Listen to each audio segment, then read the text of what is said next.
यदि आपको ऐसे दिए जाए कि दिए गए रैखिक समीकरणों को आप भी विधि से हल कीजिए। इससे पहले आपने 3 समीकरण दिए जाते थे, तब आप भी विधि से कैसे हल करते थे।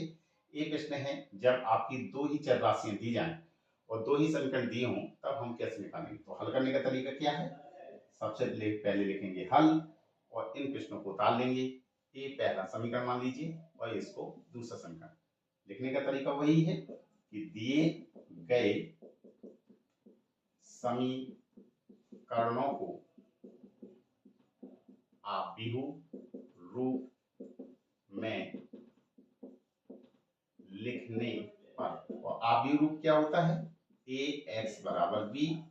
ए क्या है, एक्स और वाई के गुणांक से मिलकर बनने वाला आव्यूह है। तो लिखेंगे पहले समीकरण को, देखिए एक्स का गुणांक कितना है 2, वाई का गुणांक कितना है 3, यहाँ पर एक्स का गुणांक कितना है 1, यहाँ पर वाई का गुणांक कितना है -2।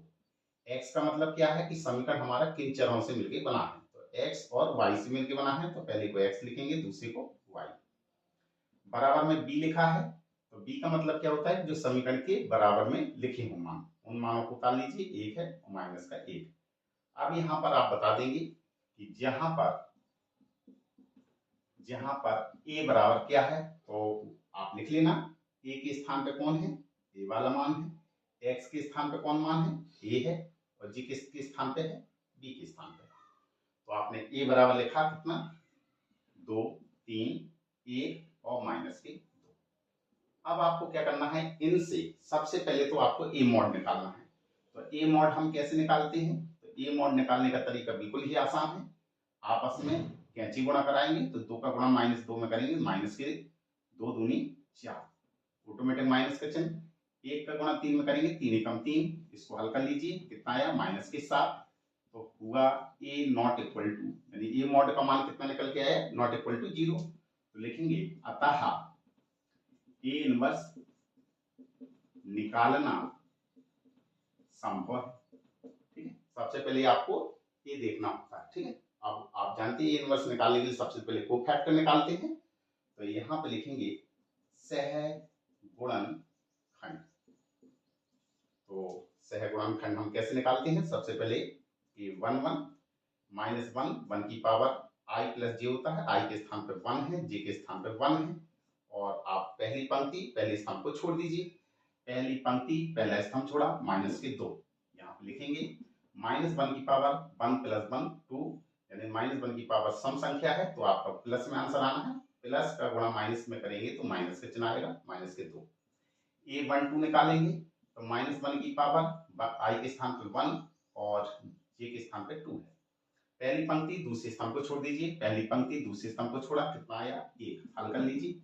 -1 की पावर 1 और 2 कितना हुआ 3, यानी -1 की पावर विषम संख्या है, तो माइनस में आंसर है, माइनस का गुणा प्लस में करेंगे तो माइनस का चिन्ह, जी कितना आया 1। a21 निकालेंगे, तो -1 की पावर i + j 2 + 1। अब दूसरी पंक्ति पहले स्तंभ को छोड़ दीजिए, दूसरी पंक्ति और पहले स्तंभ को छोड़ा तो कितना बचा 3, इसको हल करेंगे। -1 की पावर 2 और 1 3 हो गया, यानी कि विषम संख्या है, तो माइनस का आंसर है, माइनस का गुणा 3 में करेंगे तो माइनस। a22 -1 की पावर i + j और दूसरी पंक्ति और दूसरे स्तंभ को छोड़ेंगे तो कितना आया 2। तो -1 की पावर 2 और 2 कितनी 4, सम संख्या है, तो प्लस का है, और j प्लस का गुणा 2 में करेंगे 2। अब यहाँ पे इसको यहाँ बढ़ा रहे हैं, लिखेंगे सहगुणनखंडों से निर्मित आव्यूह, जिसको हम b कहेंगे, और b जी लिखा हुआ है, a11 a12, इनके मानों को पंक्ति के रूप में लिख दीजिए। ये कितना है -2 -1, ये कितना लिखा है -3 और j 2। अब हम निकालेंगे v का परिवर्त आव्यूह, और यही आपका क्या होता है एडजॉइंट ए होता है। तो एडजॉइंट ए क्या होता है, बी का परिवर्त आव्यूह। तो कैसे निकालेंगे, दी गई पंक्ति को स्तंभ के रूप में चेंज कर दीजिए, -2 -1 -3 और j 2। तो इस प्रकार से हमारा एडजॉइंट ए आ गया। एडजॉइंट ए निकलने के बाद अब निकालते हैं हम ए इनवर्स।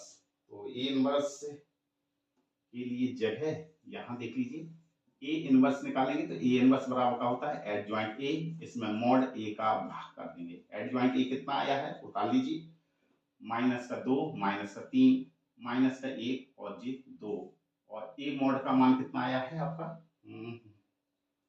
ए मॉड का मान कितना निकल के आया माइनस के 7, यहाँ पे माइनस के 7 रख दीजिए।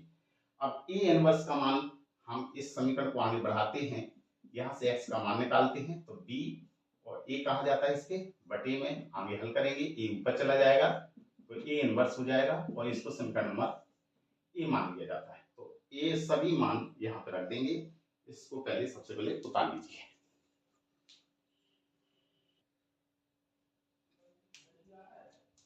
तो a इनवर्स तो लिख देंगे a मान समीकरण नंबर a में रखने, इनवर्स का मान आया है उस समीकरण ए में रख देंगे। यहाँ पे क्या लिखा है x, और x के मान क्या दिए गए हैं x y z, यहाँ पे x y ही है तो x y लिखेंगे, और बराबर में क्या लिखा है ए इनवर्स, और ए इनवर्स का मान कितना निकल के आया है माइनस के 2 माइनस के 3 माइनस का 1 और जी 2, और बटे में कितना लिखा है माइनस के 7, और v का मान कितना लिखा हुआ है v इधर पे है 5 और माइनस का 1। अब इनके आपस में क्या करेंगे, सबसे पहले आबी वाबी का गुणा करा देंगे, तो पंक्ति को स्तंभ के रूप में खड़ा कर दीजिए। तो जो जिसके सामने हो उसी का मल्टीप्लाई करवाओ, -2 का गुणा 5 में करेंगे माइनस के 10, ऑटोमेटिक प्लस का चिन्ह लगाते हैं, -3 का गुणा -1 में करेंगे तो प्लस माइनस माइनस प्लस, और प्लस में होगा प्लस ही आ जाएगा। 3 का गुणा 1 में भी है 3, -1 का गुणा 5 में करेंगे ऐसा लिया ऐसा खड़ा कर दिया तो माइनस के 5, ऑटोमेटिक प्लस का निशान लगाते हैं, 2 का गुणा -1 में करेंगे तो माइनस का चिन्ह आ जाएगा, और जी बटे में कितना दिया गया है 7, और जी आपको लिखा है x और जी y।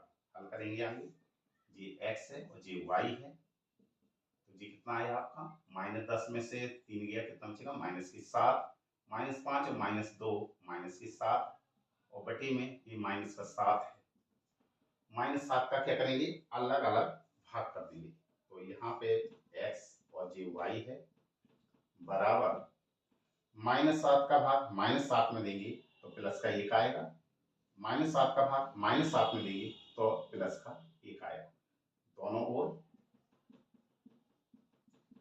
तुलना करने पर, ठीक है। तो करिए x के स्थान कितना लिखा है 1 और y के स्थान कितना लिखा है 1। यदि आपको ये मान चेक करने की सही लगाए कि गलत लगाए हैं तो इन मानों को आप किसी एक समीकरण में रख देंगे और LHS बराबर RHS आना चाहिए। तो x के स्थान पे 1 रखना है तो ये कितना होगा 2 गुणा 1 प्लस 3 गुणा y की जगह भी 1 रखना है तो 3 एकम 3 2 एकम 2 2 3 5, इसका मतलब आपने प्रश्न ए सही लगाया हुआ है, ठीक। तो आप लोग इस प्रश्न को उतार लीजिए। यदि आपको ये वीडियो पसंद आया हो तो इसको लाइक कीजिए, शेयर कीजिए, सब्सक्राइब कीजिए।